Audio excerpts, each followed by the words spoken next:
Mensem no may the first part na my the second part. My first part ni about reactions I hold our bono me hu se wabo voices for. Na me pese me kan eno ni boom na me di kan e ka mensem and na my first part no. Na second part na my baba baby players no. Me te se obo Mr. Kojo Yanka. Me te se obo ne voice or former Western Region Football Association chairman, former ESCO chairman, ESCO member. Or say minister no budget na or the bar bonte no time in here wrong can who be ni ntimi anko win game no. Na minister no ni ministry ne say omu ni advisors are also omu pay football advisor ana Mr. Kojo Yanka edis asem dia ba betudwa. Ana Yanka say nua sani diara so say Blackstars no budget na eba abonte ni bibia no timing na wrong na hu hia te say the military for ekwa akon na wate omo budget so wagu said the omo ka omo asem ne sa so so ne yeso yebeka no de edikan ye ya yete he nyina no ye respect nipa ba ye nsuro nipa asem no eye fita eye tuntum ye beka no kure no without fear or favor, because at the end of the day omu nyina ye nan fofo bo obi an hwe obi a se Mr. Kojo Yanka say honorable advisor football advisor say ye bebo match a day before no the budget aba Mr. Kojo Yanka why ye football na che and you know the ohia football advisors be 10 ohia be 10 and the aka football no nim no Sani Diara say military for kwa akon ye nti omo salary so with all due respect to Sani Diara Blackstars players no mo salary kwagu Blackstars players no mo salary eye den no mo je bonus military for na no dey example no omo je dey salary. So there is a difference between salary and bonus. And Sani Diara and San Combre Bim Kra. And my name fasa explanation ni kra magana for MBTA. Sagana kwako botad yentimi enwini. Na ye the budget aba mo se budget ni ntina extra team no. Kwaku emi busa wo. De edikan. Ye call African Cup of Nations for Cameroon. Ghana ye call ya ni entimi ne Comoros mombo no. Ye the budget ne bantem. Mi buso asem. Ye J Cup no. Ye call African Cup of Nations so Cote d'Ivoire ha sei. Ye group ani ye wom ye ne Cape Verde mo ni Mozambique. Ye timi qualify. Ye the budget ne bantem. Ye call J Cup. African Cup of Nations e be koso Morocco. Na ye nya ni Sudan. Amuna na wo group. No correct. Enye Niger na ye no group. Na ye kosia Niger na ye ntimi anhye Niger no. Ye the budget ba bonten. Ye timi hye Niger. Na ye nya penya be ka kire say because of budget ntini ye ntimi ankwa akwa chad no. Blackstars said Ghana for akoma so. Enti se Blackstars ebo match na Ghana ntimi anwini a e mo penyi bia mbegina bonten be kansem a e be sa hye bufuo. Players no musia kan wa no ne no. Omo contract before some back keke no omo salary singo abonten omo mbo enti time na Blackstars se sia kan ya na budget ni enfamba no eya no omo koje AFCON de breya ana eya ye de budget ni sia eya omo koje trophy de breya enti se ye kwa kobo chad na chad ni entimi anche chad ye kobo draw aden na panyin mo me entina se ni enhura de kronti a ye draw game no na wo be ka budget anankofo refi say ade na minister ne be ye no na eye order from the president eye omanpanyi owo Ghana ha se ne ka say minister no emfa budget ne beto abonten before see ye bebo match untimi ntra ye time wo se ye budget beto abonten minister no eye Ghana for no also ye accountable to Ghanaians and so ye Sani Diara now the military for salary beto Blackstars players are I said ye Ghana for ye nkra na be kan se bia kire Ghana for na Mr. Kojo Yanka we di football echi ache say minister ne de budget ne ba ntini ntimi ankwankwa kwose no na tamani e de budget ni se ni yakoje kapana so mo kasa te set time ani e de budget ni sie ni akwa akwaji African Cup of Nations biaba. When was the last time Ghana here successful for continent so? Asemaba Ghana akobo draw obi anka say football obetima win ni nyina. Football e to de bia be win, obe draw, obe lose. Ba asemba anya abotre na ye critical thinking. Enya so fiti ya no aba be ka asem. One na a problem. Critical thinking e die. Nipa no mu bebre no ankasa kwame. Che say ade a ye friend say asem we critically am analyzing the issue to spew out proper sense.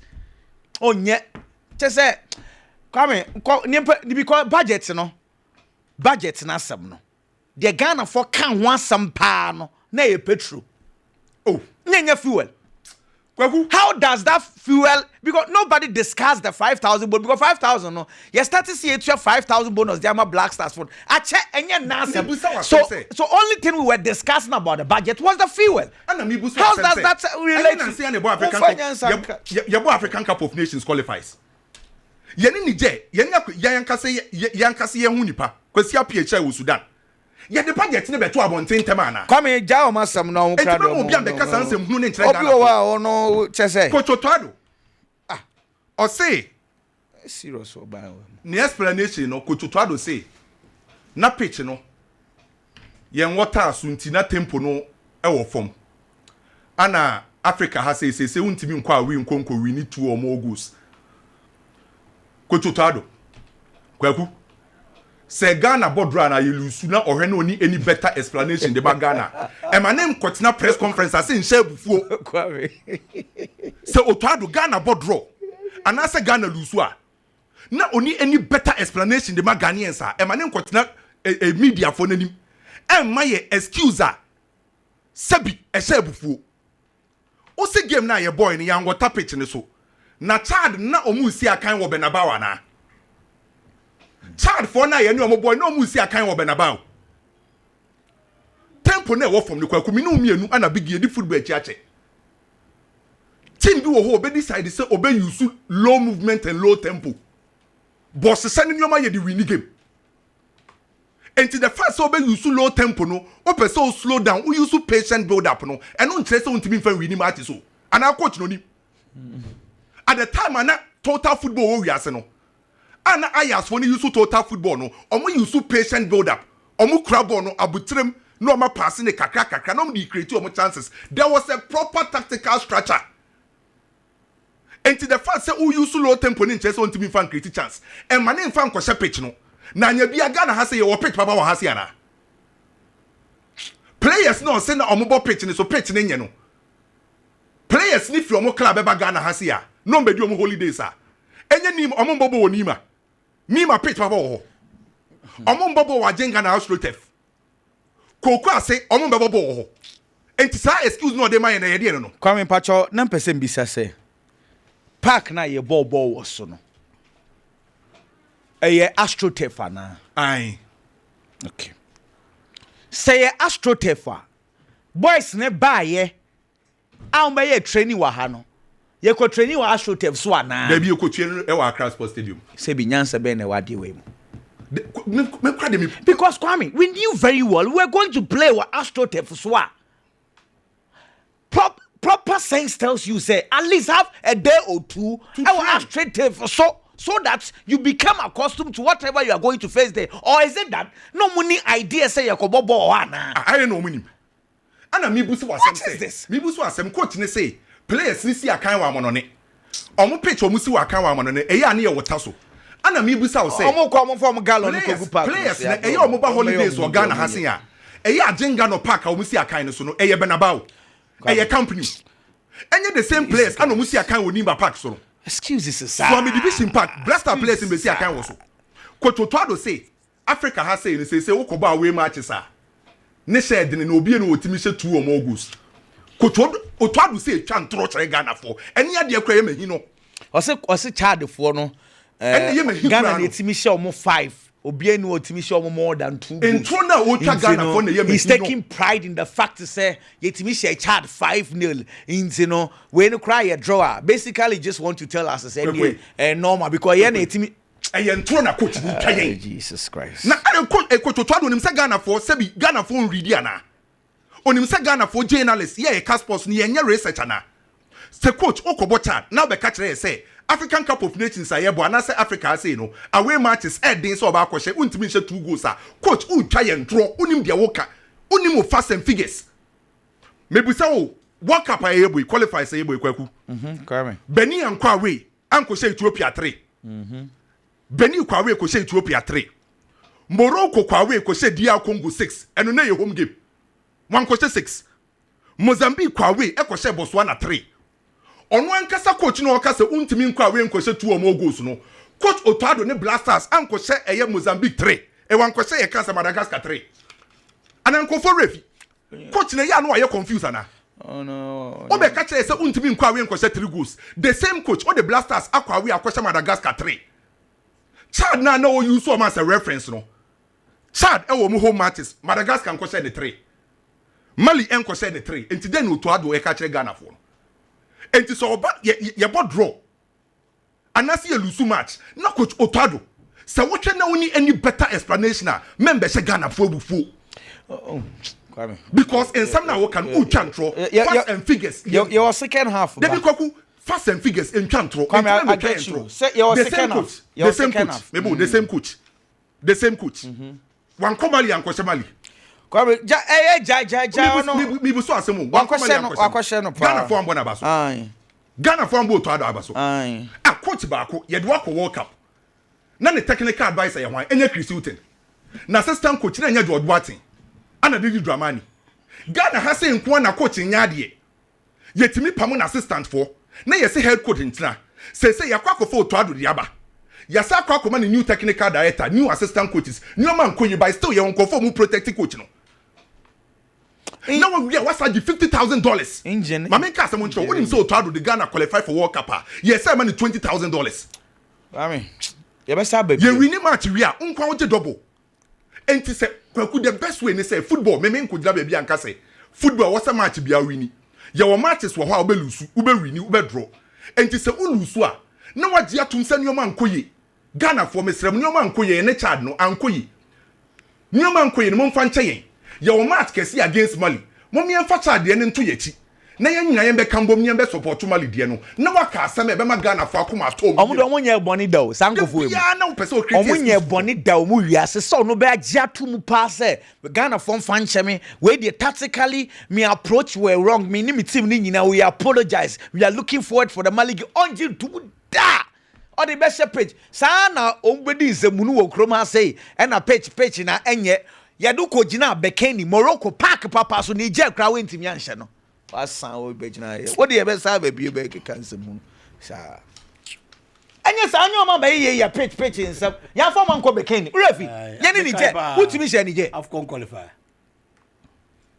na so ka page no tournament e ko bo wasan enye page asem wasan yetimi bo o de the way o di sha page Ivory Coast page papa dey see your boys mas mo de be sa baby o we musi ka say ana page jumfun so tum na move on asi wo page papa wa hasi mo kra mo fere say mo ko ye park se kama si we hu Chad untimi she Chad sabuta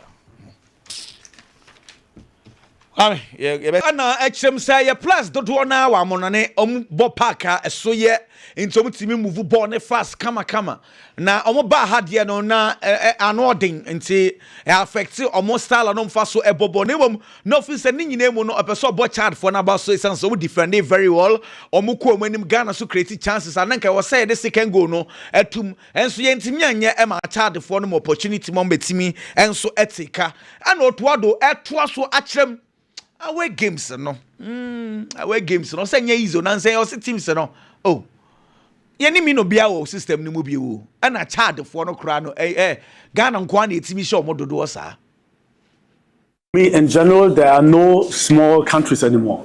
You know, if you play away it's always difficult, and especially in Africa it's always difficult to play away. You will never see big results in away games. I think no other country also scored more than 2 goals against Chad in general, you know?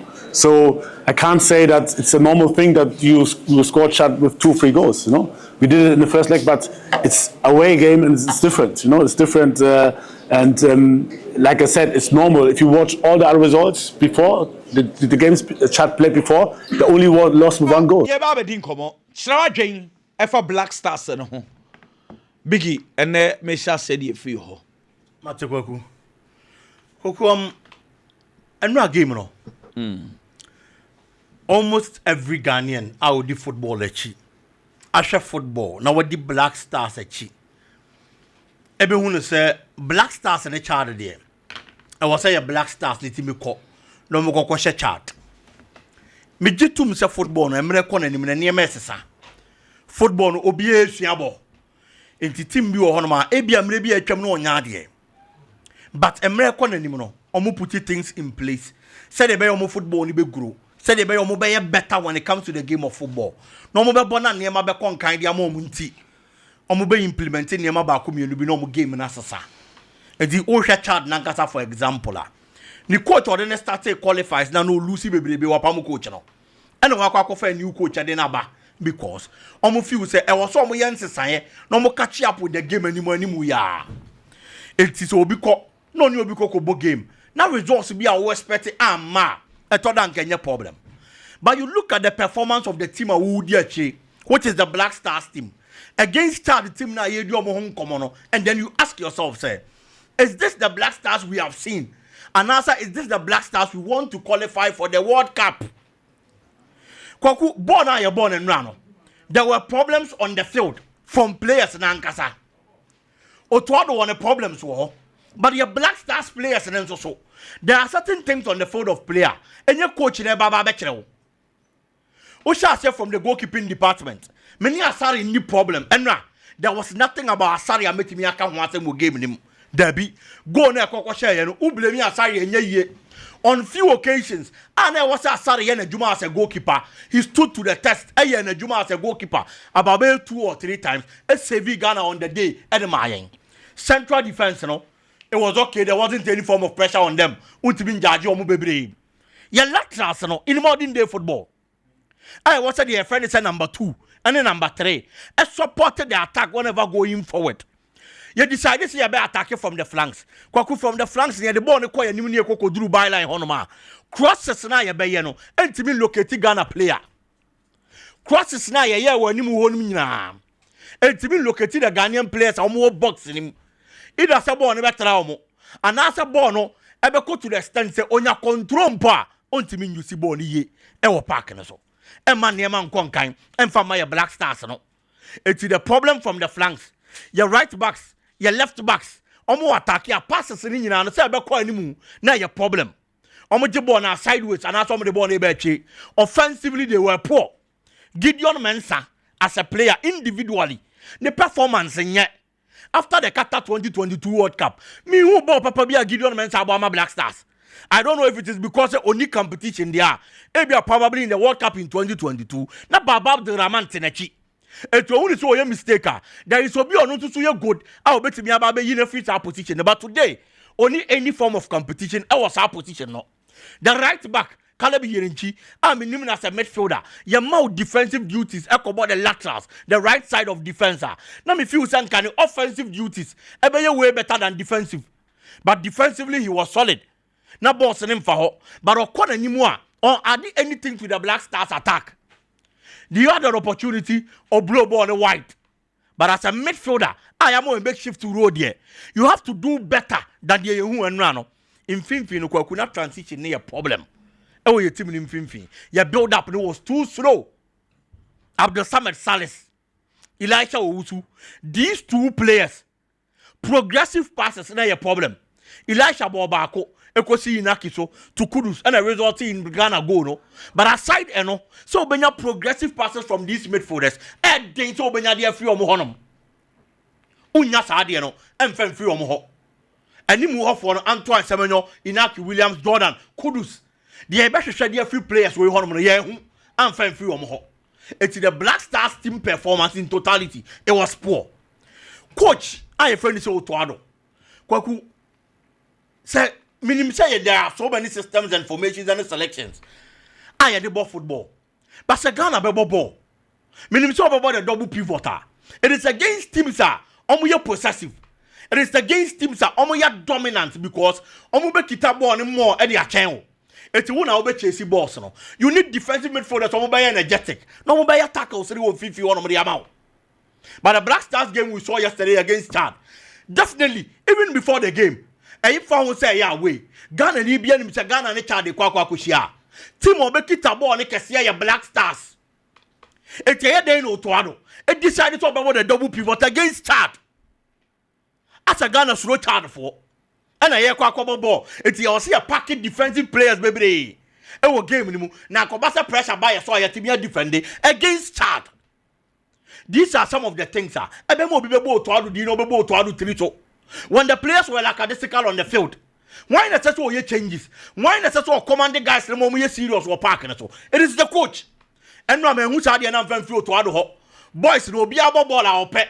Parking so it is as if some area no matter boys 11 the back coach in a park so omunim say me coach it omu no mugina parking so no musi akan no the omo pe no mo parking so that was the kind of performance your Blackstars did my nra when we had a coach or just 600,000 Ghana cedis every month kwaku it is kind of $6 billion $50,000 a month and a coach and with this kind of performance say Blackstars no fako ni akwa sha wonko ade a eni obi abetimi aye o mintu betimi aye Blackstars coach come yan sha okeke obi abetimi aye say wo for Blackstars team na now de ko no akwa di animu ni ahye wo no aba boso be so no aba beji wakatua every ordinary Ghanaian de waye coach da de wonye coach da fatim ne come yan konko sha wo ni child mo nko bobodro de Ghana ni bi abetimi aye some of the coaches omo ni nam ha make omo ni nam ha no ma they are not even known. Maybe a lower division, third division, second division. A binum between the Blackstars team we have a chart. Because this Blackstars team, and here coach and son watch a chart. That is why I have a problem with the Blackstars players and so. Because Blackstars team way quality now why your squad in Nimno. Yam fan to Addo Nima Juma, Yam fan to Addo Abon, Magiatum, and Nantiana Mujina Park and so no. Quality way Kulusumo. Do you need coaches to be chart? Chart team way.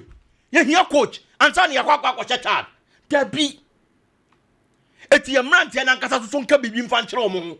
This is not the kind of performance I was a Blackstars player and more man Ghana na ye wia ni nyina nsa nya ya mpedifo se nka fia chi ni abufu no kwaku but ya bobo na wi na niema nkon kan no the kind of excuses omo de break Ghana for no eno ne mane ya yakwa important performance no mo dan na di no otu ado se ne Africa Obo qualifiers matches ni mu odi nti so be ko awe akwa 2 or more goals a problem Otu Addo nim di okeka na qualifiers ya yebo ya enna Equatorial Guinea and Sao Tome and Principe Abrana Sao Tome and Principe take lead 2-0 in the first half. Equatorial Guinea betete share 3-2 and we need game no they scored 3 goals. Cape Verde ekwa awe kwa share Mauritius 2-0 Gabon kwa we kwa share Seychelles 4-0. If you come to tell me say Eddie so be kwa we akwa 2 or more goals then it looks like say coach Otto Addo nankasa wonim de okeka. Aside no he was talking about pitch. Could this pitch incident even before the game had a negative impact on the psyche of the players? Say kwa bo match fine pitch little bit me ayedin but kwaku as a coach I will lead the team the kwa game away o ma bonten ma make kan sembi because in some now who players and better. It is psychologically. Players didn't say coach na chance make excuses mine. Say kwani e kokko lose mpa. Coach didn't kan aka na pitch net wording. It's a lose crampo anyere. Na sani di ara so ye dana se. So say aban no sebi o aban na Jimmy. Sports ministry na Jimmy. And on release budget before the Blackstars game. On can direct sir. Or say coach military. Send the we are here.